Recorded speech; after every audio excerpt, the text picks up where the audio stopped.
Okay. नमस्कार साथियों, मैं शिषपाल गोदारा लून कसर बीकानेर से। और आज मैं पहुंचा हूं धोरों की धरती के बीच में, रेतीले टिब्बों के बीच में, यहाँ गांव फलेजी के अंदर। और यहाँ पर पहुंचने का मेरा विशेष कारण भी रहा है क्योंकि आज पुरुषोत्तम जोहड़ जो यूपीएस परीक्षा उत्तीर्ण करके पहली बार सर्वप्रथम यहाँ पे पहुंचे हैं, तो इनका राज जाने किस तरह से इन्होंने तैयारी की और किस तरह से जो अब तक का सफर रहा है पहली से लेके यूपीए तक का, वो इनसे जानेंगे। और सबसे विशेष बात मैं बता देता हूँ, जहाँ पे मैं खड़ा हूँ फलेजी गांव, वहाँ के चेयरमैन साहब सरपंच राजाराम जी जोहड़ साहब और वर्तमान सरपंच भी है यहाँ पे। और उनका पोता है जो डॉक्टर पुरुषोत्तम जोहड़ है, और इनके पापा जी का नाम है दौलतराम जोहड़। तो इनसे जानते हैं। सबसे पहले तो कहूंगा कि एक बार हम सबकी तरफ से इनको हार्दिक शुभकामनाएं, एक बार ताली बजा के आप सभी इनका स्वागत कीजिए। तो राम राम साहब। राम राम जी। तो मैं आपसे जानना चाहूंगा भाई, जिस तरह से आपने जो ये परीक्षा यूपी परीक्षा पास की, इसमें आप कितनी रैंक आई है ये बताइए। और पहली से लेके बाद क्लास कहाँ तक पास की थी, उनके बाद में किस तरह की तैयारी रही है, आप थोड़ा सा विस्तार से लोगों को बताइए। तो जो आपका पहला सवाल था कि क्या रैंक आई है, तो मेरी रैंक 691 691 रैंक है। और पहली से लेके यहाँ तक का सफर, मतलब पहली तो यही इसी गांव में हुई थी कुछ महीने कुछ साल। फिर उसके बाद में छोटे थे तब हम मेरे मामा जी के यहाँ पे चले गए थे, और आगे की पढ़ाई उन्हीं के साथ हुई है। पढ़ाई के कुछ साल शुरुआत के लखनऊ में 2 साल लखनऊ, फिर 2 साल मथुरा, फिर उसके बाद में सूरतगढ़ आ गए थे 2 साल, फिर 3 साल गंगानगर आ गए थे, फिर 1 साल हनुमानगढ़। 10वीं मैंने हनुमानगढ़ से करी थी। फिर उसके बाद ये था कि आगे क्या करना है, तो उसमें 11वीं 12वीं कोटा से करी थी। और फिर उसके बाद में प्रथम प्रयास में नीट क्लियर कर लिया था, तो आगे की पढ़ाई एम्स जोधपुर से करी थी मैंने एमबीबीएस। और एमबीबीएस के फाइनल ईयर में डिसाइड किया था कि यूपीएससी सिविल सर्विसेज का एग्जाम दूंगा, और उसकी पढ़ाई लेकिन पहले से शुरू कर दी थी। और इंटर्नशिप में पहला अटेम्प्ट था जब मैं लीगली वैलिड था अटेम्प्ट देने के लिए। और पहला अटेम्प्ट फेब 25 में फॉर्म, जनवरी फरवरी में फॉर्म आए थे, और मई में प्रीलिम्स था, अगस्त में मेंस था, और इंटरव्यू इस साल जनवरी में हुआ, और रिजल्ट अभी आया है जो कि 691 रैंक के साथ हूँ अभी। ठीक है, आपने सब चीज सुधार के बता दिए। इन बच्चों को ये भी बताइए कि आपने जो सब्जेक्ट चूज किया, जो यूपीएस की तैयारी का भाव आपके मन में किस तरह से आया, क्योंकि यहाँ के लोग जो हम ग्रामीण इलाके से आते हैं, क्योंकि यहाँ का रेतला एरिया, यहाँ पे किसान लोग सबसे ज्यादा है, पशुपालक है, और आप इस क्षेत्र का मुझे लगता है सबसे पहले यूपीएस परीक्षा का पहली बार के अंदर सफल होने के वाले इंसान है। तो थोड़ा सा राज बताइए किस तरह के यूपीएस के बारे में आपने सोचा कि ये एग्जाम देना चाहिए। तो मतलब अगर सच बताऊं तो जब क्लास कक्षा 4 में या 5 में था मैं, तब हमारे स्कूल में उस स्कूल के जिला कलेक्टर आए थे पहली बार। किसी शायद 26 जनवरी या 15 अगस्त में से कोई फंक्शन था। उस टाइम पहली बार ऐसा पता चला कि जिला कलेक्टर नाम की कुछ चीज होती है। लेकिन बच्चे थे, पता नहीं था, तो कलेक्टर को कभी कभी कंडक्टर भी बोल देते थे कि कंडक्टर बनना है मुझे बड़ा होके। लेकिन फिर धीरे धीरे जब बड़े हुए तब पता चला कि ये सेवा है जिसमें समाज की सेवा की जाती है और प्रशासनिक सेवा है। और जब 10वीं तक पहुंचे तब इसके बारे में ज़्यादा आइडिया लगा था। तो मेन तो वही था। और ये चीज़ की कुछ चीज़ें होती है जो मन के अंदर से होता है कि मुझे ये करना है, तो वो था कि मुझे आगे जाके प्रशासनिक सेवा में जाना है, जो कि मैंने फिर मेरे एमबीबीएस फाइनल ईयर में स्टार्ट किया था। तो भूषण साहब, मैं एक जानना चाहूंगा, यूपीएस के जो आपने रैंक हासिल की 691, इस पे जिस तरह का पद कौन सा मिलेगा ये थोड़ा सा आप सभी को बता दीजिए। मैं भी कंफ्यूजन इसके बारे में, कौन कौन से पद होते हैं? कोई कलेक्टर वाला एक ही पद होता है, इनके अलावा और भी कोई प्रशासनिक सेवा होती है इसके अंदर? देखिए, जो UPSC union public service commission exam करवाता है, इस एग्जाम में टोटल 3 टाइप की पोस्ट होती है, all India service, group a service और ग्रुप बी सर्विस। और टोटल अगर आप इन तीनों को मिला लें तो टोटल 23 पोस्ट होती है जो इस एग्जाम के थ्रू मिलती है। लेकिन अपन ऑलमोस्ट सब लोग आईएएस या आईपीएस ही जानते हैं कि क्या है, लगभग 23 सर्विस है। रही बात मुझे क्या मिलेगा, इस पे अभी तक मैं कुछ कह नहीं पाऊंगा, क्योंकि यूपीएससी खुद एक डीओपीटी डिपार्टमेंट है केंद्र सरकार का, वो लिस्ट जारी करेगा 2 से 3 महीने बाद में कि मुझे कौन सी सर्विस मिलेगी। तो इस पे मैं अभी कुछ कहने से बचाव करूंगा, क्योंकि अभी कुछ आइडिया नहीं है इस बारे में, क्योंकि बहुत डिपेंड करता है कि किस में कितनी सीटें हैं, फिर उसके बाद मेरे से आगे वाले जो लोग हैं उनको क्या चाहिए।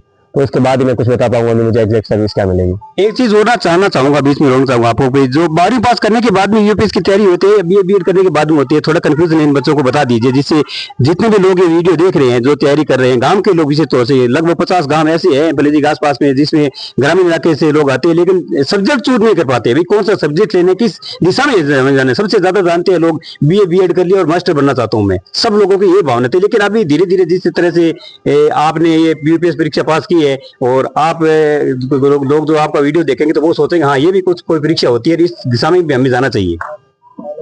तो ऐसा है कि यूपीएससी के लिए जो बेसिक मिनिमम है कि ग्रेजुएट लेवल का होना चाहिए, ग्रेजुएशन कंप्लीट होनी चाहिए। सिर्फ 12वीं से काम नहीं चलेगा।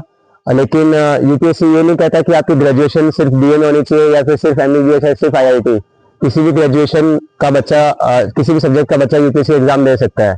जो सब्जेक्ट है यूपीएससी में मेनली वो लगभग तो वही है, जैसे इतिहास, भूगोल, फिर उसके बाद में अर्थशास्त्र।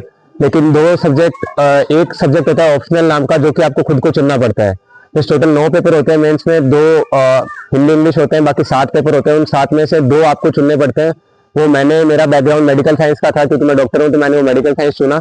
बाकी बच्चे अपने अपने अकॉर्डिंग जिस भी ब्रांच में उन्होंने ग्रेजुएशन की है वो चुन सकते हैं। लेकिन बच्चे 5 पेपर जो होते हैं वो सबके लिए समान ही होते हैं, चाहे मैं एमबीबीएस वाला हूँ या कोई आईआईटी वाला हो या फिर कोई बीए बीएड वाला, उससे फर्क नहीं पड़ता। और एक चीज और जानना चाहूंगे, अभी जो आप इंटरव्यू आपका लिया गया उसमें बीकानेर से संबंधित कोई पशुपालकों के बारे में या किसानों के बारे में कोई क्वेश्चन आपको पूछा गया था क्या? ये बीकानेर से संबंधित जो सवाल मैं अभी याद कर पा रहा हूँ, एक तो था कि बीकानेर में कौन से जानवर का एक इंस्टीट्यूट है, उस जानवर का नाम बताइए एवं उस इंस्टीट्यूट का नाम बताइए। तो ऊंट का था, वो मैंने बताया उसमें। फिर उन्होंने बोला कि ऊंट के दूध और गाय के दूध में से आप डॉक्टर हो तो आप क्या बोलना चाहोगे कि लोगों को क्या पीना चाहिए, दोनों के क्या फायदे नुकसान है। एक ये सवाल था। दूसरा, जैसे मैंने जोधपुर से डिग्री करी है और बीकानेर का हूँ मैं मूल निवासी, तो उन्होंने पूछा था कि जलवायु परिवर्तन के कारण ऐसा क्या है जो नई चीज दिख रही है। तो एक ये सवाल था। एक ये था कि जब ऑलमोस्ट इंटरव्यू खत्म होने वाला था तब सर ने मुझे बोला था कि आप हमसे कुछ सवाल पूछना चाहते हैं क्या। तो मैंने बोला नहीं सर, आप ही मुझसे पूछ लीजिए। तो सर ने मुझे एक मारवाड़ी में कहावत बोली थी कि आप सवाल इसलिए नहीं पूछ रही क्योंकि नाना ने ननिहाल के बारे में कौन नहीं पूछी करे।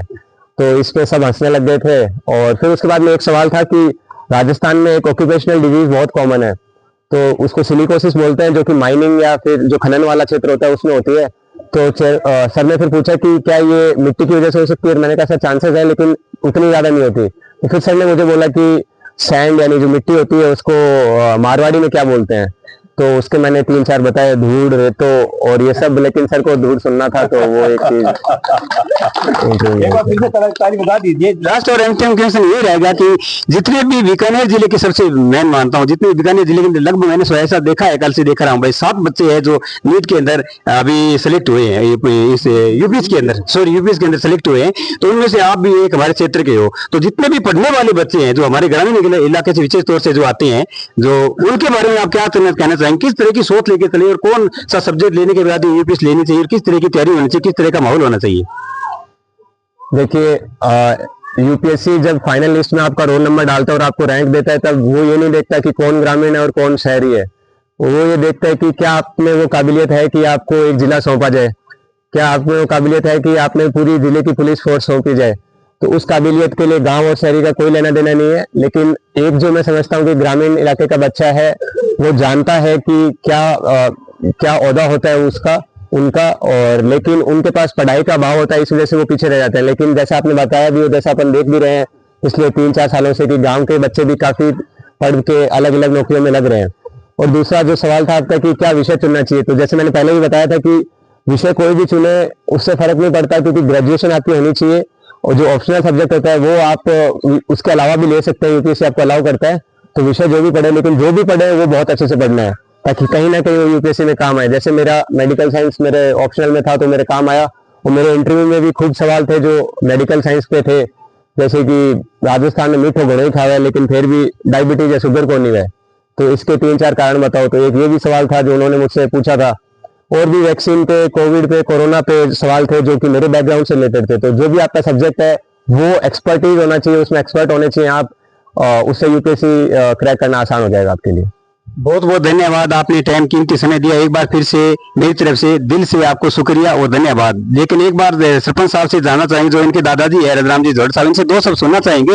जो फलेजी गांव के अंदर पहली बार ये यूपीएस परीक्षा पास करने के बाद में अपने घर पे आए हैं, तो अपने पोते के बारे में क्या कहना चाहेंगे? और अभिभावक जो पढ़ाने वाले हैं, विशेष तौर से जो भी अभिभावक है जो अपने बच्चों को पढ़ाते हैं, वो किस तरह से अपने बच्चों को गाइडलाइन करे? गाइडलाइन मेरी बच्चा ने आई है कि बच्चा ने पढ़ाने के माँ आज जो अपन ध्यान देने लग रहे हैं, गार्जियन को ध्यान कम है, बिल्कुल ही ध्यान को नहीं, ध्यान देना चाहिए। बच्चे ने मेरो सोच ही है कि पहली हूँ लेके 8वीं ताई अगर जे हिसाब हूँ गाइडलाइन देने वालों हिसाब हूँ ढंग पढ़ाने वालों है तो बच्चों आगे कामयाब हो सके। एक आप भी है जो थे पूछे है कि भी यूपीएससी में पास हुए पोतोर की है, तो तो मन बताने की थारे लोगों की इतनी खुशी है, मेरे तो खुशी है ही, मेरे पोते थारे देखो थे पूरे दिन लगा रहे तेरे बेटी इतनी खुशी है, मेरे भी खुशी तो है ही का। आप भी है खुशी, एक कामयाबी है, पूरे एरिया की कामयाबी है, जिले की कामयाबी है, जिले को नाम है। आज ही पोस्ट पर जाके कितनी कामयाबी किन के कामयाबी से बना सके कई कोशिश करने को सोच कौन अच्छी कामयाबी है। तान लोगों ने बहुत बहुत धन्यवाद है, मेरे थे तो टाइम निकाले और आया गर्मी का। ठीक है, बहुत बहुत धन्यवाद। इस वीडियो को जो भी देखो लाइक कमेंट और सारे बोलो बोलो बोलो बोलो खड़ा हो जाइए। ये पुरुष उनके मामा जी हैं, वो अपने दो शब्द रखेंगे अपने बीच में, किस तरह के जो ये आज पहली बार यहाँ घर पे आई है यूपीएस की जो परीक्षा पास करके, तो इनके बारे में दो शब्द कहेंगे, अपनी भावना व्यक्त करें। बच्चों के बीच छोटे बच्चे इनके बारे में बोले जो आने वाले समय में ये आपके व्यक्ति सुन के और प्रेरित हो। सबसे पहले तो पूरे क्षेत्रवासियों को और गांव वालों को और परिवार के सब लोगों को बहुत बहुत धन्यवाद बधाई देता हूं। नंबर 2, मेरा तो कहना कि ये मतलब एक ही बिंदु है कि अगर पेरेंट्स चाहे वो माँ बाप या कोई भी हो, पेरेंट्स का मतलब तो एक जिम्मेदारी होती है, उस जिम्मेदारी को शुरू से लास्ट तक है ना बेखूबी निभाया जाए।